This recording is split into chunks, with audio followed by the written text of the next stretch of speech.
Olá a todos, bem-vindos a mais um Home Delivery. Espero que se juntem a nós agora esta noite. Vamos ter um tempo de louvor e vamos ouvir também a palavra de Deus. Então junta-te a nós, vamos cantar juntos.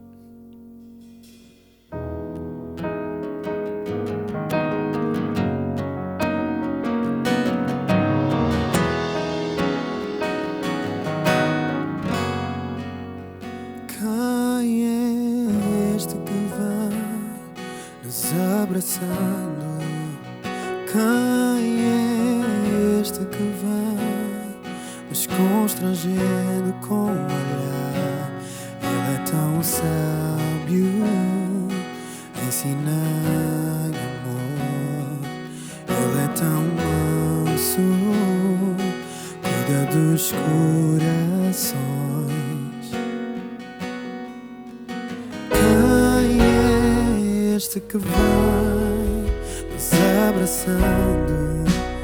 Quem é este que vai nos constrangendo com o olhar?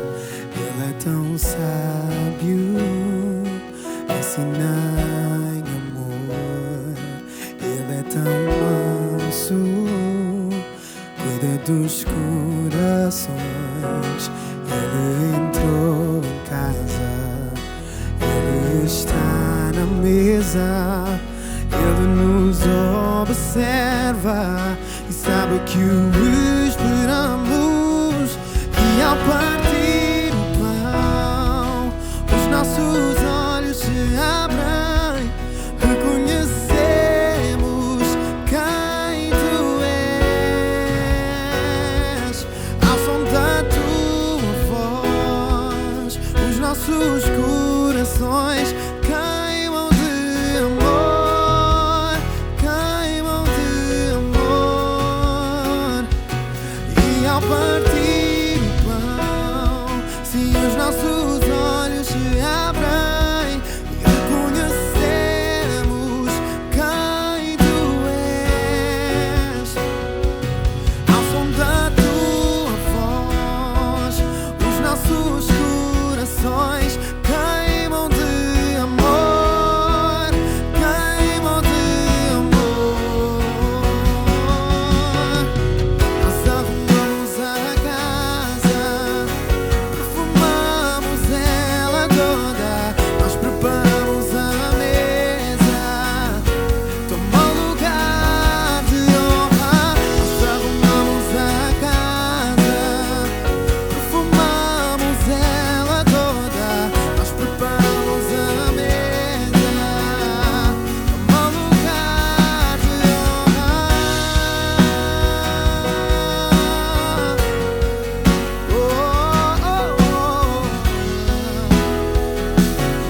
ao Cordeiro que foi morto, mas ressuscitou, que abriu os nossos olhos para que possamos ver verdadeiramente o que é viver. Deus, ao ouvirmos a Tua palavra esta noite, que Tu possas abrir o nosso entendimento, que Tu possas abrir cada vez mais os olhos do nosso coração, para que nós possamos entender cada vez mais sobre quem Tu és, sobre quem nós somos em Ti. Então fala através da Tua palavra esta noite, enquanto nós convidamos a Tua presença a ela estar entre nós. Fala connosco esta noite. Fala connosco, abre os nossos olhos.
Deus te abençoe agora no tempo de palavra.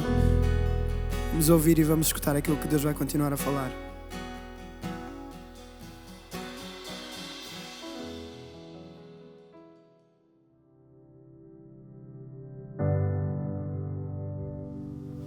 Olá, tudo bem? Eu sou Orlando Martins. Eu quero agradecer o convite feito pelo pastor Nuno Ornelas e pelo Ministério da CCLX, a Comunidade Cristã de Lisboa, para que eu possa meditar e trazer aqui uma palavra de meditação no Home Delivery, E também parabenizar os idealizadores, a igreja, por este projeto tão abençoado e que tem edificado vidas. Vamos estar abrindo as nossas Bíblias, Convido aqueles que estão assistindo, na epístola escrita pelo apóstolo Paulo aos Romanos, capítulo 8, versículos 31 ao 39. É um tema bastante importante, é um tema muito atual e com certeza seremos edificados através desta meditação, que está escrito assim: que diremos, pois, a estas coisas? Se Deus é por nós, quem será contra nós? Aquele que nem mesmo a seu próprio Filho poupou, antes o entregou por todos nós, como nos não dará também com ele todas as coisas? Quem tentará acusação contra os escolhidos de Deus? É Deus quem os justifica. Quem é que condena? Pois é Cristo quem morreu, ou antes quem ressuscitou dentre os mortos, o qual está à direita de Deus e o que também intercede por nós. Quem nos separará do amor de Cristo? A tribulação ou a angústia, ou a perseguição ou a fome, ou a nudez ou o perigo ou a espada? Como está escrito: por amor de ti somos entregues à morte todo o dia. Somos reputados como ovelhas para o matadouro. Mas em todas estas coisas somos mais do que vencedores por aquele que nos amou. Porque estou certo de que nem a morte, nem a vida, nem os anjos, nem os principados, nem as potestades, nem o presente, nem o porvir, nem a altura, nem a profundidade, nem alguma outra criatura nos poderá separar do amor de Deus que está em Cristo Jesus, nosso Senhor. Então, o tema desta meditação é como ser luz na sociedade atual. Vamos observar então como viviam os primeiros cristãos. A igreja do primeiro século é uma igreja que tem muitos desafios. Dentre estes desafios, encontra-se as perseguições movidas pelo Império Romano e também as heresias e tantos outros desafios que aconteciam no contexto da igreja do primeiro século. A comunidade do Novo Testamento é o modelo eclesiástico que vivia na unidade do Espírito. Contudo, era uma igreja que também tinha os seus desafios. Foi muito perseguida pelo Império da Morte, que era assim chamado o Império Romano. Os primeiros cristãos eram chamados e conhecidos como os membros da seita do caminho, pois pregavam que Jesus é o caminho, a verdade e a vida. Os cristãos que pregavam, eles anunciavam que Cristo é a luz do mundo. No entanto, no primeiro século, Roma era conhecida como luzeiro do mundo. Os cristãos não se dobravam ao imperador, ou seja, eles não prestavam adoração ao imperador romano, somente ao Senhor. E todos estes aspectos acabavam então movendo os romanos em grande perseguição contra os primeiros cristãos. E aqui nós temos uma epístola escrita pelo apóstolo Paulo de encorajamento e esperança para os primeiros cristãos. A epístola aos Romanos é a mais longa e mais sistemática de todas as epístolas e talvez o livro mais importante da Bíblia. O tema central da epístola é a justificação pela fé, considerada por Martinho Lutero, o reformador da igreja, como a regra de ouro. Lembramos a todos que Lutero, para reformar a igreja, teve como base Romanos 1, versículo 17, que é o mesmo texto de Abacuque 2,4. O justo viverá pela fé. Nesta epístola são tratados de modo sistemático os temas centrais da fé cristã, como eleição, predestinação, justificação, graça, soteriologia, regeneração, conversão, santificação e muitos outros temas tão caros, tão pontuais e tão importantes para a vida cristã. Paulo escreveu esta epístola em Corinto, quando estava prestes a visitar a cidade de Roma. Paulo escreveu esta epístola com auxílio de Tércio, o seu amanuense, isto é, o seu copista. E quem levou a carta até Roma foi Febe, ou seja, Paulo ditou. De acordo com alguns teólogos, Tércio escreveu, Paulo ditou, mas é de autoria paulina, e quem conduziu a carta até Roma foi Febe. Então temos aqui todo o contexto da epístola aos Romanos. E a epístola aos Romanos é escrita num contexto de crise, num contexto de perseguição, num contexto da igreja do primeiro século, que era chamada igreja primitiva. No primeiro século nós temos a igreja primitiva, nos 3 primeiros séculos nós temos a igreja patrística, ou seja, a igreja dos chamados primeiros pais da igreja. Assim como nos tempos da igreja do Novo Testamento haviam muitos desafios, hoje também existem. Assim como os primeiros cristãos sofriam perseguições, hoje também se sofre perseguições. No entanto, na maioria dos países, a perseguição ela não se centra, ela não está centralizada no campo físico, como era no primeiro século, mas no campo ideológico, no campo das ideias. Atualmente, vivemos em um tempo onde muitas pessoas procuram deslegitimar a importância da igreja. Um tempo de desesperança, onde muitos não possuem mais esperança, muitos perderam a fé e muitos não creem mais em nada. Isso é fruto do relativismo. Sabemos que nos últimos 200 anos o relativismo tem tido forte influência sobre a sociedade. Isto podemos chamar da sociedade da desesperança e da descrença. Sabemos então que muitos hoje têm a descrença como a sua crença. Infelizmente é uma realidade. De acordo com Bauman, um importante sociólogo, a sociedade atual é uma sociedade líquida e os valores da sociedade sólida estão cada vez mais se perdendo. A isso nós podemos chamar de a sociedade desverticalizada, a sociedade que não olha mais para o céu, A sociedade que não tem mais como fundamento a esperança no divino, a esperança no céu, no porvir. Mas, no entanto, temos observado que esta sociedade tem algumas marcas. Quais são as marcas da sociedade atual? Uma marca muito presente na sociedade atual é o antropocentrismo, que é a marca do pós-modernismo. Outra marca é o hedonismo, que é o culto ao prazer. Outra marca é o relativismo. Outra marca é o egocentrismo. Então, muitas marcas que são aspectos que focalizam, que nos mostram um retrato da sociedade atual. No entanto, o filósofo Chesterton escreveu um livro muito importante, o Ortodoxia, fazem já algum tempo, há mais de 100 anos atrás.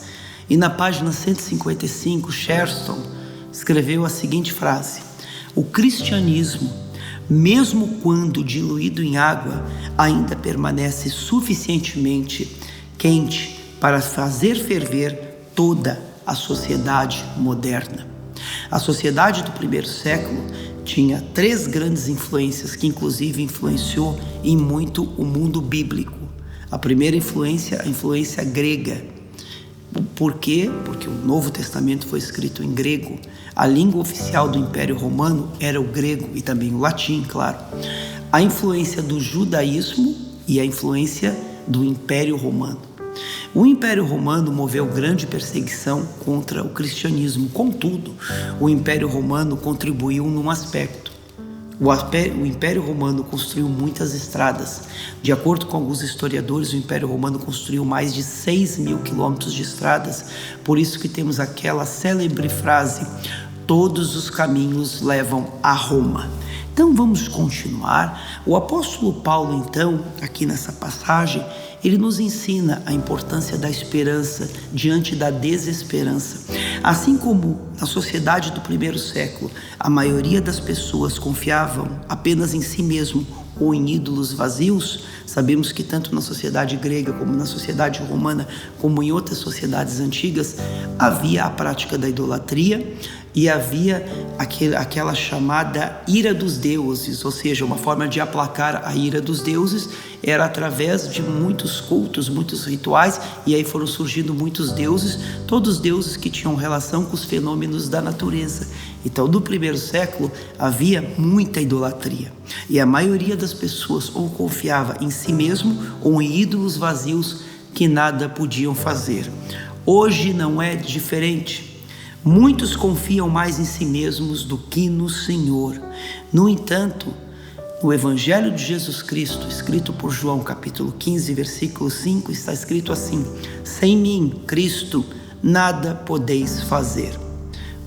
Precisamos sempre buscar a graça do Senhor e lembrar do Salmo 46, verso 10: aquietai-vos e sabeis que eu sou Deus. Aí vamos agora ler um pouco a proposta paulina sobre esta passagem, esta epístola e esse texto especial que nós estamos meditando aqui neste devocional. Quando Paulo escreveu esta epístola, nesta passagem em especial, o apóstolo fez 4 perguntas essenciais, sendo que as respostas a estas inquirições oferecem respostas e esperança para que possamos compreender a importância da graça e a segurança de nossa salvação. Primeira pergunta, e essa pergunta, ela nos oferece a segurança da salvação. Se Deus é por nós, quem será contra nós? Onde está escrito esta passagem? No versículo 31, que diremos, pois, estas coisas: se Deus é por nós, quem será contra nós? Se Deus é por nós é um resumo do Evangelho. A questão aqui não é se nós estamos ao lado de Deus, mas se Deus está ao nosso lado. Se Deus está, então poderemos expor nosso testemunho com confiança que nada colocará em perigo a nossa salvação. O Senhor nos livrou de todo o mal. Cristo nos concedeu a esperança quando morreu na cruz do Calvário e nos livrou de toda a condenação. pois nunca podemos nos esquecer de Romanos 8, versículo 1. Nenhuma condenação há para os que estão em Cristo Jesus. Muitos, infelizmente, se sentem presos em seu passado e se sentem condenados. Muitas pessoas vivem apenas no passado e não conseguem assim projetar novas situações, mas vivem guardando entulhos, olham muito para o seu passado, o que pode gerar desesperança.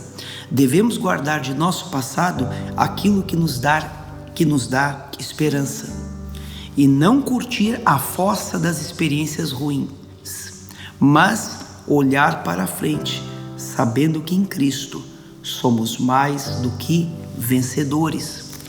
Infelizmente, muitas vezes nós deixamos a ansiedade tomar conta de nossa vida. Vamos lembrar que a ansiedade, de acordo com Augusto Cury, é uma incerteza aflitiva. E nós, tudo aquilo que causa ansiedade em nossa vida, devemos levar ao conhecimento de Deus, pela oração e pela súplica. Em outros momentos, podemos não compreender o silêncio de Deus e os momentos de provação, e isso pode gerar, é claro, ansiedade. Os problemas do dia a dia não podem anular a nossa alegria e a nossa esperança em Cristo Jesus.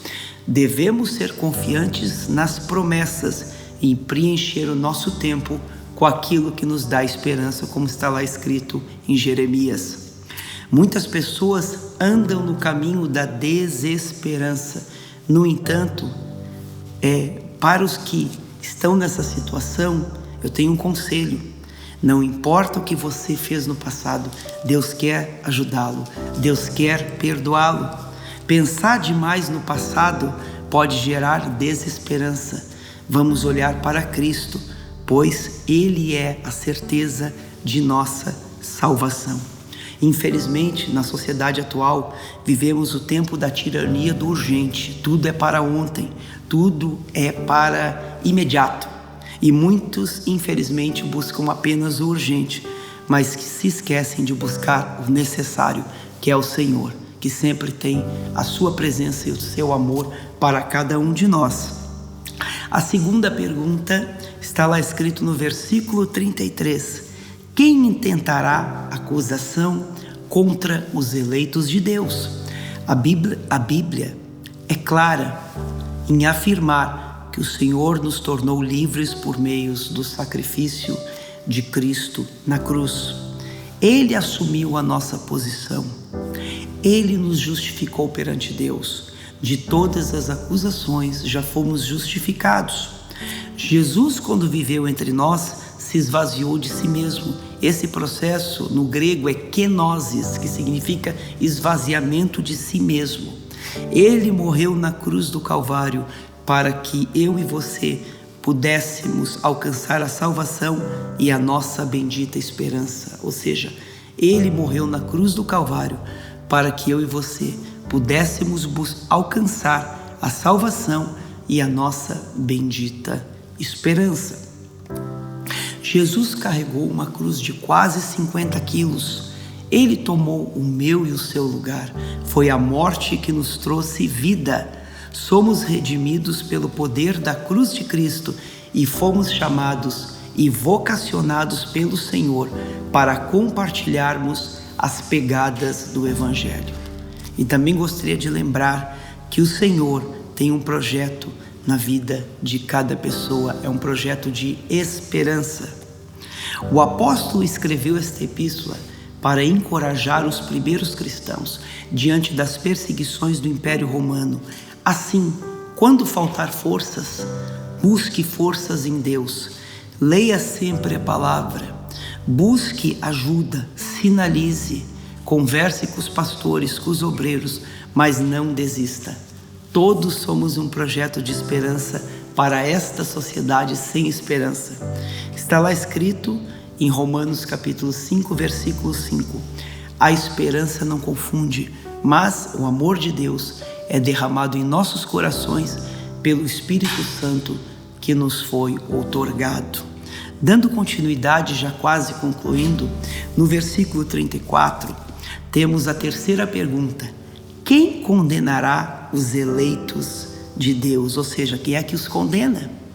Do passado sem Cristo já fomos justificados. No entanto, muitos se sentem incompreendidos por serem cristãos. No entanto, possuímos um tesouro insondável, a presença de Deus.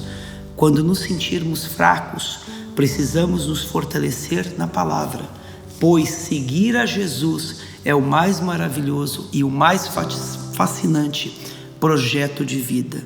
Nunca se esqueça, eu vou repetir.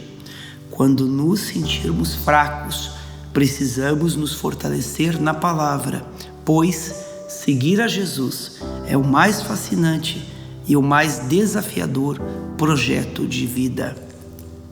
No versículo 34, que lemos agora, o apóstolo Paulo apresenta 4 razões pelas quais não seremos mais condenados. Eu vou ler aqui com cada irmão e amigo que está aqui me acompanhando.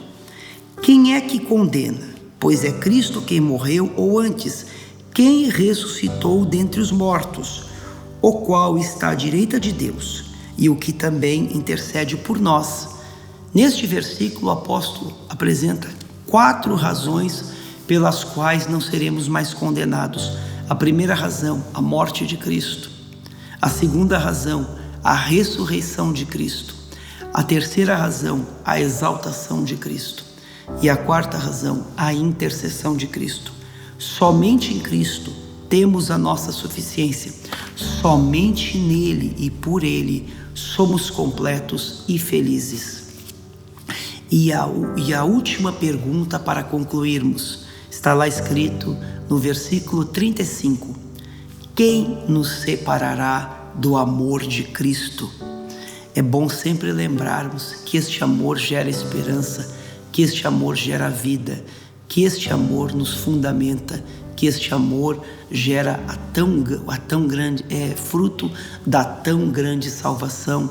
Por quê? Porque a graça de Deus é a bondade divina que é derramada em favor de cada um de nós.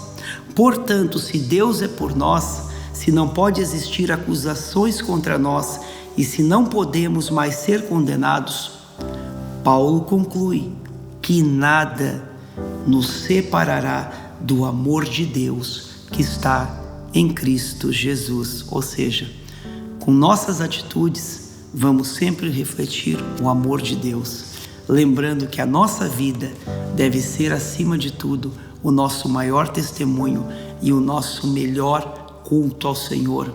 Em nossa vivência com a sociedade, manifestamos o Cristo vivo através de nosso andar, falar e proceder.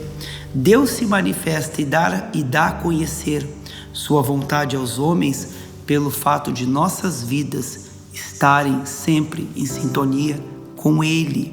E para concluir, ser cristão não é a garantia de que não passaremos por adversidades. Na palavra está escrito: no mundo tereis aflições, mas tende bom ânimo.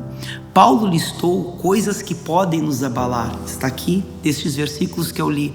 Mas estamos firmes em Cristo, buscando ao Senhor para termos fortalecimento espiritual. De acordo com T.B. Manson, que é uma frase que eu gosto muito, os cristãos que viraram o mundo de cabeça para baixo foram homens e mulheres que tinham uma visão em seus corações e a Bíblia em suas mãos. Esta é uma frase de T.B. Manson. E para concluir, vou concluir com a frase de Elizabeth Elliot, que foi uma missionária. Mantenha o seu coração tranquilo e deixe tudo nas mãos que foram feridas por amor a você. Que Deus abençoe a cada irmão, a cada amigo, a cada pessoa que assistiu a este devocional, e espero que esta palavra promova edificação em sua vida. Deus abençoe e muito obrigado.